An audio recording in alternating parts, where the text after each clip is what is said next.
जय हिंद आप सभी को। तो कल से हमने स्मृतियों के बारे में देखना चालू किया था। और कल मैंने आपको बताया था कि जो ग्रंथ हैं वो दो टाइप के, एक श्रुति है और एक स्मृति। जो सुनकर लिखे गए हैं वो हैं श्रुति।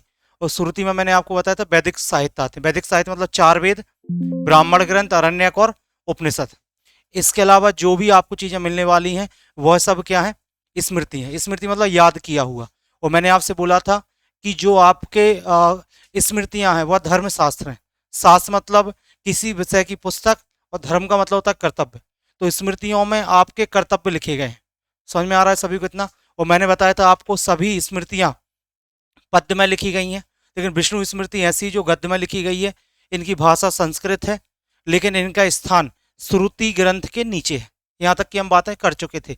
कल मैंने इस लिस्ट को आपको लास्ट बताया था कि कुछ इंपॉर्टेंट स्मृतियां हैं। सबसे प्रथम स्मृति, सबसे प्रसिद्ध स्मृति और सबसे इंपॉर्टेंट स्मृति जो है मनु स्मृति। और मनु मैंने आपको बताया था, मनु ब्रह्मा ने जिस पहले मनुष्य को बनाया वो है मनु है। और हम सभी किसकी संतान है? मनु की। हम सभी मनु की संतान है, कल हमने देख लिया था।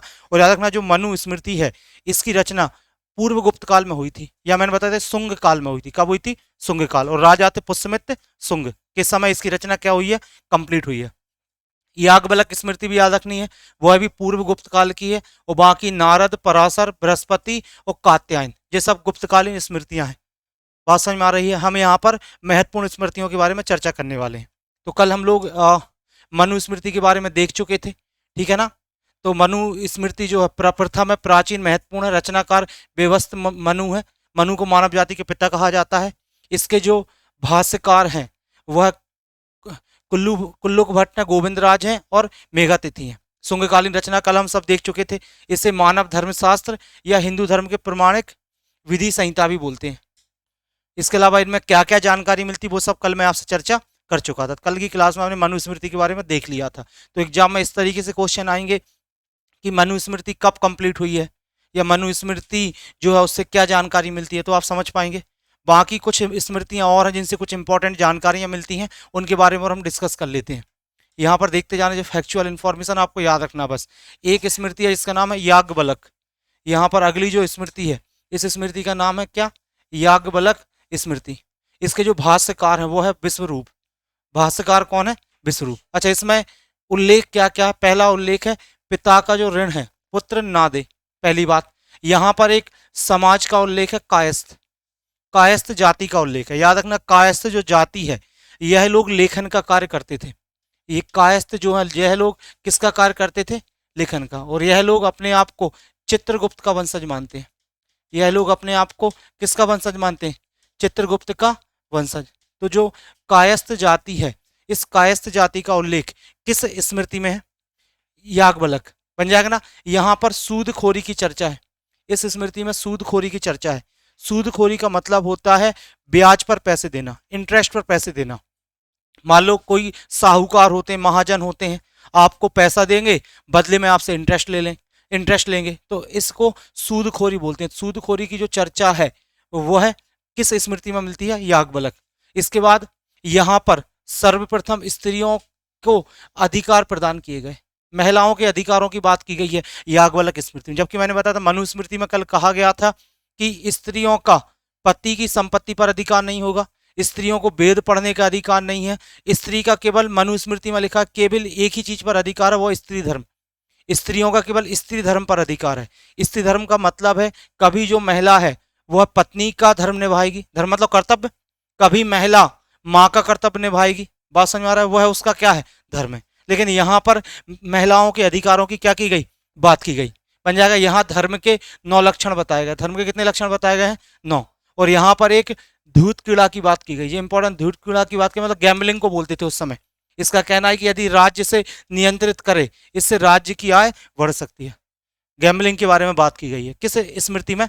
याज्ञवल्क्य। तो आपको इन सब इंफॉर्मेशन के बारे में याद रखना है। बनेगा इतना? तो जो किस स्मृति के बारे में है? याज्ञवल्क्य स्मृति। याज्ञवल्क्य स्मृति। तो कायस्थ इंपॉर्टेंट वर्ड है, सूदखोरी इंपॉर्टेंट है, स्त्रियों के अधिकारों की बात, और धूत कीड़ा, इन सब के बारे में आपको याद रखना। किस स्मृति से? याज्ञवल्क्य स्मृति। आगे आएंगे, एक है नारद स्मृति। नारद स्मृति है एक। नारद स्मृति गुप्तकालीन है। और याद रखना इसमें इसके भाष्यकार हैं असहाय। कौन है? असहाय। भाष्यकार इसके असहाय है। इसमें क्या क्या है तो याद रखना, यहाँ पर नारद स्मृति में स्त्रियों के पुनर्विवाह की क्या दी गई है? अनुमति। रीमैरिज, दोबारा विवाह कर सकती हैं स्त्रियां, इसकी अनुमति दी गई है। यहाँ पर याद रखना गोल्डन सिक्कों की चर्चा होती है, गोल्डन क्वाइंस की चर्चा होती है, और जो गोल्डन क्वाइंस है उनको क्या बोलते हैं? दीनार। भाई दीनार शब्द मिलता है नारद स्मृति में, और नारद स्मृति में जो दीनार वर्ड है वो किसके लिए यूज हुआ? Gold coins. ठीक है ना। और वैसे भी याद रखना गुप्त वंश की है ना नारद स्मृति। जब हम इतिहास पढ़ेंगे आगे, जब गुप्त काल में आपको पढ़ाऊंगा, गुप्त डायनेस्टी पढ़ाऊंगा, तब मैं आपको बताऊंगा कि पूरे भारत में सबसे अधिक मात्रा में, क्वांटिटी में गोल्ड कॉइन चलाने वाले गुप्त राजा हैं। सबसे ज्यादा गोल्ड कॉइन चलाने वाले कौन है? गुप्त राजा।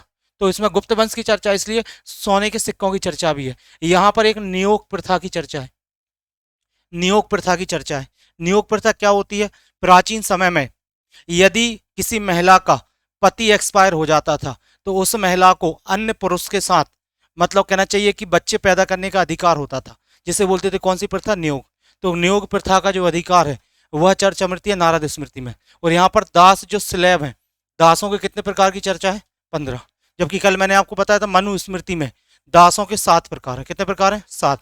यहाँ पर नारद स्मृति में दासों के 15 प्रकारों की क्या है? चर्चा है। बनेगा इतना? तो इन सब बातों को आपको याद रखना है। इन सब बातों को आपको याद रखना है किसके? नारद स्मृति के बारे में।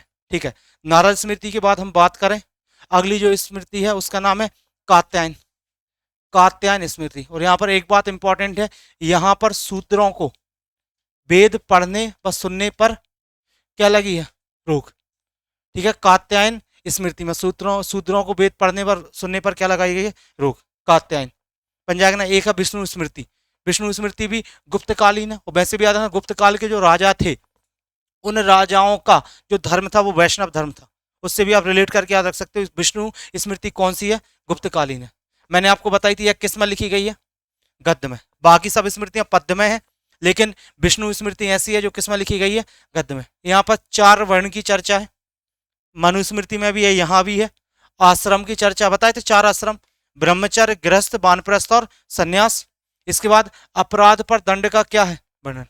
कोई व्यक्ति अपराध करेगा, क्राइम करेगा, उस पर क्या उसे सजा दी जाएगी, इसका वर्णन मिलता है किस स्मृति में? विष्णु स्मृति। यहाँ फैक्चुअल क्वेश्चन आएंगे, बात समझ में आ रही ना कि कहाँ पर क्या लिखा है, तो आपको इन सब चीजों को लर्न करना है। बनेगा इतना विष्णु स्मृति के बारे में। ठीक है। यहाँ पर आ जाओ अगला, एक है संवर्त स्थिति, संवर्त स्मृति, सॉरी। संवर्त जो स्मृति है इसमें लिखा है कि जब देश में बाह्य संकट हो तो उस समय जो ब्राह्मण वर्ण है, ब्राह्मण का काम है वेदों का अध्ययन करना, लेकिन जब देश में बाह्य संकट हो तो ब्राह्मण को भी शस्त्र उठाने चाहिए, हथियार उठाने चाहिए देश की रक्षा के लिए। तो ये बात किस स्मृति में लिखी गई? संवर्त। संवर्त स्मृति में क्या लिखा? जब बाह्य संकट हो देश में तो हमको क्या, ब्राह्मण है उनको भी क्या करने चाहिए? शस्त्र धारण। बनेगा इतना? और याद रखना एक है पराशर। अच्छा याद रखना जो पराशर है, पहली बात तो याद रखना जो पराशर है वह वेद व्यास के पिता है। वेद व्यास के पिता कौन है? पराशर। और याद रखना इसमें जो है कलयुग के लिए विचार लिखे हैं। इसमें कलयुग में किन किन बातों का पालन किया जाएगा उसके बारे में विचार लिखे हैं। किस स्मृति में? बोलो। पराशर। क्या हुआ, एक बार जो ऋषि हैं, ऋषियों ने विचार किया कि जब कलयुग आएगा तो कलयुग में किन नियमों का पालन करना पड़ेगा। ऋषि इकट्ठे हुए किसके पास? वेद व्यास। तो वेद व्यास ने बोला कि इसका आंसर जो हमें मिलेगा हमारे पिता किससे मिलेगा? पराशर। तो पराशर में तो कलयुग की जो बातें हैं वह किस स्मृति में लिखी गई हैं? बोले किस? पराशर स्मृति। पराशर कौन है? वेद व्यास के पिता। वेद व्यास के पिता। इतनी बातें आप याद रखेंगे। कुछ इंपॉर्टेंट स्मृतियां थी, इनके बारे में आपको याद रखनी कुछ इंपॉर्टेंट बातें। और सबसे इंपॉर्टेंट स्मृति मैंने आपको बताई थी कल, कौन सी? मनु स्मृति। यहाँ तक की बातें समझ में आ रही हैं? तो यहाँ तक जो था हमारा स्मृतियां था। अब अगला टॉपिक समझते हैं यहाँ से। अब चालू पुराण के बारे में कल बता चुका था, 18 पुराण है। पहला कौन सा? मत्स्य पुराण बताया था, वो सब बातें ठीक है ना। इन सब के बारे में हम देख चुके थे। अब आपका सिलेबस यदि आप उठा के देखोगे तो स्मृतियों के बाद जो अगला शब्द उन्होंने लिख के दिया वो दिया रित। कौन सा शब्द दिया है? अगला जो वर्ड है वो है रित। ठीक है, बाद में देखना सिलेबस यहाँ पर समझे आप लोग। कौन सा वर्ड दिया है? रित। तो हमने वेद, अरण्यक, उपनिषद, ब्राह्मण ग्रंथ, षडदर्शन, इसके बाद स्मृतियां, और स्मृतियां के बाद जो वर्ड है वो लोग कौन सा है? रित। अभी आपको रित में समझ में नहीं आएगा यहाँ पर क्या क्या लिखा है। ठीक है, पहले मैं आपको थोड़ा सा एक्सप्लेन करता हूँ, इसकी थ्योरी स्टोरी समझाता हूँ रित है क्या। तो फिर आपको जो फैक्ट जो यहाँ पर लिखे हैं वो सब चीजें समझ में आ जाएंगी कि रित है क्या। ठीक है, पहले इसको समझते हैं, रित को हम यहां पर समझना आप लोग। रित क्या है, स्टोरी सुनना सभी लोग बाद में, लेकिन अभी केवल समझाने के लिए स्टोरी है ताकि चीजें आपको समझ में। यहाँ पर रित को डिफाइन कर रहा हूं मैं। क्या हुआ कि जो दर्शन है ना, दर्शन, जो दर्शन होता है, दर्शन एक फिलॉसफी जिसे हम बोल रहे हैं दर्शन, दर्शन एक दृष्टिकोण होता है। दर्शन एक क्या है, दृष्टिकोण। दर्शन एक दृष्टिकोण है, वो दृष्टिकोण, इस दृष्टिकोण के माध्यम से हम सत्य को जानने का प्रयास करते हैं। सत्य को जानने का क्या करते हैं, प्रयास, प्रयास करते हैं। तो दर्शन एक दृष्टिकोण है जिसके माध्यम से हम सत्य को जानने का क्या करते हैं, प्रयास करते हैं। इतनी बात समझ में आ रही सभी को। अच्छा, हुआ क्या, जो वेदों में, वेदों में जो ऋचाएं लिखी हैं, वेदों में जो ऋचाएं लिखी गई हैं वह ऋषियों ने सुनी है। वेदों में जो ऋचाएं लिखी गई हैं वह ऋषियों ने सुनी है। ऋचाओं को किसी ने लिखा नहीं है। वेदों में जो ऋचाएं लिखी गई वो ऋषियों ने क्या है, सुनी है। ऋचाओं को किसी ने लिखा नहीं है। इतनी बात समझ में आ रही सभी को। ठीक है, ऋचाओं को किसी ने लिखा नहीं है। जो ऋचाएं हैं वह सत्य हैं। ऋचाएं जो हैं वह सत्य हैं। ठीक है ना। ठीक है, दुनिया में कुछ ऐसी बातें हैं जो कहना चाहिए कि इनबिल्ड है। जैसे मैं बोलूं उदाहरण के लिए, 2 और 2 4 होता है, 2+2 जोड़ोगे तो कितना होगा, 4 होगा। ठीक है, 2 और 2 4 होता है। तो 2 और 2 जो 4 होता है, यह बात किसी ने बनाई नहीं है। यह बात कहना चाहिए कि ऑब्जेक्टिव है, यह प्रकृति में पहले से मौजूद है। मान लो भगवान भी ऐसा बोलें कि 2 और 2 5 होते हैं, तो वो भगवान भी क्या बोल रहे हैं, गलत बोल रहे हैं। बात समझ आ रही, मैं क्या बोल रहा हूं कि भगवान भी जो है वह क्या बोलेंगे, 2 और 2 कितने होते हैं, 4। मतलब जो ऋचाएं हैं, जो ऋचाएं हैं वह ऋचाएं सत्य हैं। मतलब ऋचाएं जो लिखी गई वेदों की वह कहना चाहिए स्वयंभू है। ऋचाओं को किसी ने बनाया नहीं। ऋचाएं क्या है, स्वयंभू है। ऋचाएं अपौरुषेय हैं, मतलब इसको मानव ने लिखा नहीं है और मनुष्य ने ऋचाओं को नहीं लिखा है। तो ऋचाएं क्या है, सत्य है। ऋचाएं क्या है, सत्य है। इतनी बात समझ में आई। अच्छा, ऋषियों ने देखा, ऋषियों ने देखा, जो ऋषि थे उन ऋषि ने देखा कि इस संसार में, ऋषियों ने देखा इस संसार में, इस संसार में इतनी रेगुलरिटी क्यों है। ऋषियों ने देखा इस संसार में इतनी रेगुलरिटी क्यों है, इतनी रेगुलरिटी क्यों है। रेगुलरिटी कैसे, जैसे इन्होंने देखा कि जो सूर्य है, जो सूर्य है, सन है, वो डेली पूर्व से निकलता है। सूर्य हमेशा कहां से निकलता है, पूर्व से। ऋषियों ने देखा भाई इसमें संसार में रेगुलरिटी क्यों है, सूर्य कहां से निकलता है, पूर्व से, हमेशा पूर्व से निकल रहा है सूर्य। बोले सूर्य हमेशा पूर्व से निकलता है। बोले आसमान में जब हम देखते हैं तारे जो हैं, तारे, स्टार, जो स्टार्स हैं आसमान में, तारे हमेशा एक प्रॉपर शेप में होते हैं, एक प्रॉपर शेप में होते हैं तारे, जिनको हम नक्षत्र बोलते हैं। क्या बोलते हैं, नक्षत्र।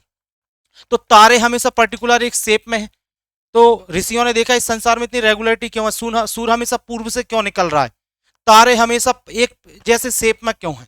तो बोले कि इस संसार को, इस संसार को रेगुलर करने वाली, इस संसार को रेगुलर करने वाली कोई शक्ति है। इस संसार को रेगुलर करने वाली कोई क्या है, शक्ति है। और इस संसार को रेगुलर करने वाली जो शक्ति है, इस शक्ति को, इस शक्ति को कहा गया, इस शक्ति को कहा गया रित। बोलो क्या कहा गया, रित। यहां पर समझे भाई मैं क्या बोल रहा हूं। मैं बोल रहा हूं इस संसार में रेगुलरिटी है, और जो रेगुलरिटी है वह किसी शक्ति के कारण है, और जो शक्ति है वह शक्ति क्या है, रित। रित मतलब कहना चाहिए कि रित, रित जो है, रित ऐसे कहना चाहिए कि नियम है, ऐसी शक्ति है जिसको किसी ने बनाया नहीं है, जो संसार में इनबिल्ड है, और उसके अनुसार पूरा संसार क्या हो रहा है, चल रहा है। पूरे उसके अनुसार पूरा संसार क्या हो रहा है, चल रहा है। बात समझ में आ रही मैं क्या बोल रहा हूं। रित परम सत्य है। रित क्या है, परम क्या है, सत्य है, जो इस संसार में मौजूद है, उसको ईश्वर ने भी नहीं बनाया। समझ में आ रहा है ना। और जो उसको ईश्वर ने भी नहीं बनाया, और वो क्या हो रहा है कि वह जो शक्ति है उसके अनुसार पूरा संसार क्या हो रहा है, चल रहा है। जैसे मैंने बोला सूर्य डेली कहां से निकलता है, पूर्व से निकलता है। इतनी बात समझ में आ रही है। और इस आधार पर क्या होता है कि रित के 3 प्रकार बताए गए। 3 प्रकार ऐसे बताएगा, समझना। यदि यदि रित, जो रित है, यदि संसार में जो शक्ति संसार को नियमित बनाए हुए है, उस शक्ति को हमने क्या बोल दिया, बोलो क्या बोला? ऋत। क्या बोला? ऋत बोला। ये बात समझ में आ रही है?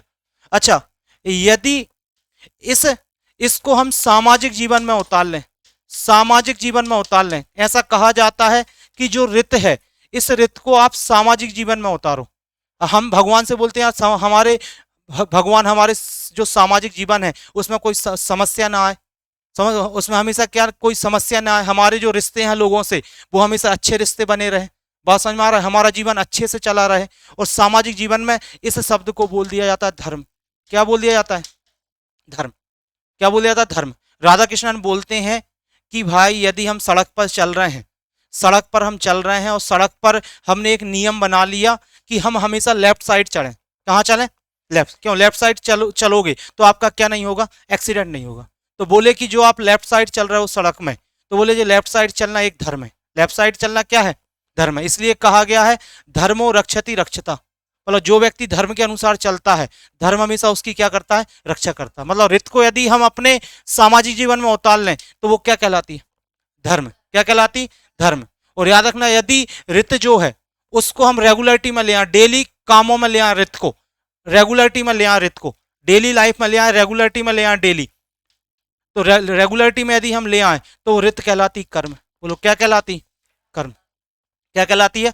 कर्म। तो ऐसा कहा गया है कि जो रित है, रित है एक परम सत्य है जो संसार को, हमारे सामाजिक जीवन को और हमारी डेली लाइफ को रेगुलेट करती है। क्या करती है?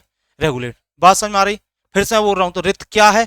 तो रित ऐसे ऐसी कोई शक्ति है जो संसार में इनबिल्ड है और उस शक्ति के अनुसार, उस शक्ति के अनुसार सारा संसार क्या हो रहा है? चल रहा है। उस शक्ति के अनुसार सारा क्या चल रहा है? संसार।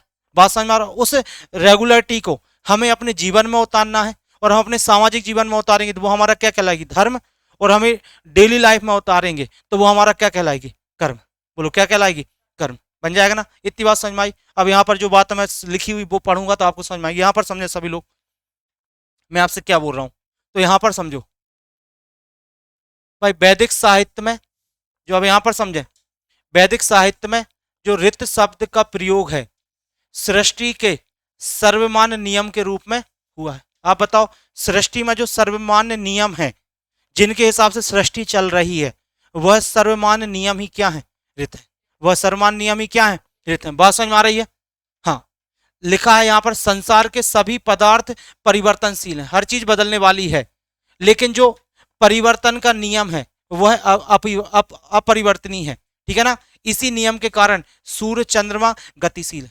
कुल मिला के जो ऋत है उसके ऋथि के कारण डेली क्या निकलता है? सूर्य निकलता है। कहां से निकलता है? पूर्व से। तारे आसमान में एक प्रॉपर संरचना में है जिसे हम नक्षत्र बोल रहे हैं। बात समझ में आ रहा है? सूर्य चंद्रमा गति कर रहे हैं। अगली बात समझना, यहाँ पर क्या लिखा है? संसार में जो कुछ भी है वह सब ऋत के नियम से क्या है? बंधा हुआ है। संसार मतलब जो चीज भी हो रही है वह किसके नियम के अनुसार हो रही है? ऋत के नियम के अनुसार हो रही है। और लिखा है हाँ, ऋत को सबका क्या माना गया है? मूल कारण। हर चीज को होने के पीछे क्या है? ऋत है। ऋत को मिला के सर्वमान्य नियम है। यहां पर लिखा है ऋत शब्द का प्रयोग पहले भौतिक नियमों के लिए किया गया है। ऋत शब्द का उपयोग पहले भौतिक नियम, भौतिक नियम मतलब वही मैं बोल रहा हूँ कि सूर्य कहां से निकल रहा है? पूर्व से। सूर्य चंद्रमा गति कर रहा है, जो भौतिक नियम है। लेकिन फिर आगे कहा गया, लेकिन बाद में ऋत का अर्थ आचरण संबंधी नियमों को भी समावेश हो गया। मतलब बोला ना अभी आपसे, ऋत को हमें क्या करना है? कहाँ उतारना है? हमारे सामाजिक जीवन में। और सामाजिक जीवन में ऋत को यदि हम उतारेंगे तो वो हमारे क्या बन जाएगी? आचरण। भाषा में वो हमारी क्या बन जाएगी? आचरण। आचरण बन जाएगी। यहां पर लिखा हुआ है अगले, हाँ, देवताओं से प्रार्थना की जाती है कि हम लोग भी किसके मार्ग पर ले चलें? ऋत के। हम देवताओं से प्रार्थना करते हैं कि हम लोग भी ऋत के मार्ग पर चलें, मतलब हम लोग भी धर्म के मार्ग पर चलें। किसके मार्ग पर चलें? धर्म। बन जाएगा ना? ऋत को वेदों में सत्य से पृथक माना गया है। ऋत वस्तुतः सत्य का क्या है? नियम है। सत्य का नियम है, अतः ऋत के माध्यम से सत्य की प्राप्ति स्वीकृत की गई है। बन जाएगा ना? यहाँ पर देखना, जो विष्णु है, विष्णु को, ये फैक्ट याद रखना, विष्णु को ऋत का क्या माना जा गया है? गर्भ। जो विष्णु है उनको ऋत का क्या माना गया है? गर्भ माना गया है। विष्णु को ऋत का क्या माना गया है? गर्भ माना गया है। अच्छा, धौ एक देवता है। वैदिक काल के जो देवता धौ, और एक देवता है पृथ्वी। एक देवता धौ है और एक क्या है? पृथ्वी। तो ऐसा कहा जाता है कि जो ध्रुव है और जो पृथ्वी है वह भी किस पर स्थित है, ऋत पर। ये कुछ फैक्ट आपको याद रखना, ऋत पर स्थित है। हाँ, ऋत में जो मरुत है, एक मरुत देवता ऋत में, ठीक है ना, उनको अ, उद्भूत माना जाता है। किसका उद्भूत माना गया, ऋत का। बन जाएगा ना, मतलब उनको ऋत से उद्भूत माना गया है, उनको भी ऋत से क्या, उन नियमों से क्या माना गया, उत्पन्न। क्या है कि जो मरुत है ना ऋग्वेद में, उनको कहा जाता है आंधी तूफान का देवता। किसका देवता कहा जाता है, आंधी तूफान का। अब आंधी तूफान आ रही है, तो यह भी एक प्रकृति का नियम है कि नहीं। तो इसलिए कहा जा रहा है कि मरुत भी जो उत्पन्न हुए हैं वह किससे उत्पन्न हुए हैं, ऋत से। किससे उत्पन्न हुए हैं, ऋत से, ठीक है ना। यहाँ पर ऊषा और सूर्य को ऋत का पालन करने वाला कहा गया। ऊषा और जो सूर्य है, सूर्य आप बताओ डेली पूर्व से निकल रहा है, तो आप बताओ यह भी किसका पालन कर रहा होगा, ऋत का। ऋत का पालन करने वाला कहा गया है, ठीक है ना। इस ऋत के नियम का उल्लंघन करना क्या है, बोलो, असंभव। मतलब कहा गया कि ऋत का जो नियम है, जो सत्य है, उसका उल्लंघन देवता भी नहीं कर सकते। उसका उल्लंघन कौन नहीं कर सकते, ऋत पर। बन जाएगा ना। वरुण जो पहले भौतिक नियमों के रक्षक कहे जाते थे, बाद में ऋत के रक्षक के रूप में ऋग्वेद में प्रसंग वो है, प्रशंसित है। बात समझ में आ रही, मैं क्या बोल रहा हूँ कि भाई याद रखना, वरुण को ऋत का क्या कहा गया, रक्षक। इसलिए इनके लिए वर्ड यूज किया गया ऋतस्य गोपा। ऋतस्य क्या, गोपा। तो ऋत का रक्षक यदि बोला जाए तो किसे कहा गया है, वरुण को। वरुण को ऋतस्य क्या कहा गया है, गोपा। तो आपको जो कुछ फैक्ट याद रखना है, बनेगा ना इतना। तो यहाँ तक जो था, इतनी जानकारी थी। ऋत छोटा ही सा टॉपिक था, तो कुल मिला के आपको इतनी बातें याद रखनी है कि इस संसार में ऐसी कोई शक्ति है, ऐसी कोई शक्ति है जो संसार को क्या करती है, रेगुलेट करती है, रेगुलेट करती है। उन उस शक्ति को देवताओं ने नहीं बनाया, वह शक्ति इनबिल्ड है। और जो शक्ति है जिसके हिसाब से सारा संसार चल रहा है, वह शक्ति बोलो क्या है, ऋत। ऋत के नियम है, ऋत के क्या है, नियम। और उस नियम के अनुसार देवता भी चलते हैं। उस नियम के अनुसार कौन चलते हैं, देवता। और हमें उस नियमों को अपने जीवन में भी उतारना है। और यदि हम उन नियमों को अपने सामाजिक जीवन में उतारेंगे तो वो क्या कहलाएगी, धर्म। और हम डेली लाइफ में यूज करेंगे तो वो क्या बन जाती है, हमारा कर्म। क्या बन जाती, कर्म बन जाएगा। तो ऋत सर्वमान्य नियम है जिनके अनुसार सारा संसार क्या हो रहा है, चल रहा है। जिनके अनुसार सारा संसार चल रहा है, बन जाएगा ना। तो यहाँ पर कुछ फैक्ट फिर से बोल देता हूं। तो ऋत का रक्षक किसे कहा गया, बोलो, विष्णु, सॉरी वरुण को। ऋत का रक्षक किसे कहा गया, वरुण को, वरुण को। इसलिए कौन सा वर्ड यूज हुआ है इनका, ऋतस्य गोपा, ऋतस्य गोपा। जो ऊषा है, ऊषा एक देवी है, ऊषा जो देवी है, ऊषा जो देवी है, और एक सूर है, सूर देवता है। ये भी किसके अनुसार चलते हैं, ऋत के अनुसार। मरुत आंधी तूफान के देवता हैं, ठीक है ना। उनका उत्पत्ति भी किसके नियमों से हुई है, ऋत के। ऋत के नियमों से उनकी उत्पत्ति हुई है, बनेगा इतना, ठीक है। ध्रुव और पृथ्वी किस पर स्थित है, ऋत। मतलब ये भी ऋत के नियमों का पालन कर रहा है। और विष्णु को ऋत का क्या कहा जाता है, गर्भ। ये फैक्ट याद रखना कुछ कुल मिला के। और बाकी मुझे लग रहा है आगे की थ्योरी आपको समझ में आ गई। ऋत जो है वो सत्य के क्या है, नियम है। ऋत जो है वो सत्य के क्या है, नियम। तो इतना जो टॉपिक था वो किससे संबंधित था, ऋत से, ठीक है ना। तो यहाँ तक हमने स्मृतियां कंप्लीट कर ली हैं और हमने क्या कंप्लीट कर लिया है, ऋत। तो ऐसे हम अभी आगे के जो टॉपिक हैं, आगे के जो टॉपिक हैं उन टॉपिकों को भी कंप्लीट करते जाएंगे। कुछ टॉपिक और बचे हैं जो यूनिट 1 में जो पहला पॉइंट दिया हुआ है उसके कुछ पॉइंट और बचे हैं, तो वो और हम कवर कर लेंगे। और जब पहला टॉपिक हमारा कवर हो जाएगा, पहला पॉइंट, उसके बाद फिर आपका एक टेस्ट होगा इससे जितने हमने टॉपिक पढ़े उनसे रिलेटेड, तो अपन उसको सॉल्व करेंगे, ठीक है ना। उसको हम लाइव भी सॉल्व कर लेंगे तो बाकी लोगों का भी हो जाएगा। इतनी बात समझ में आई सभी को। तो चलो इसके बाद अपन कल डिस्कस करते हैं, ठीक है। जय हिंद।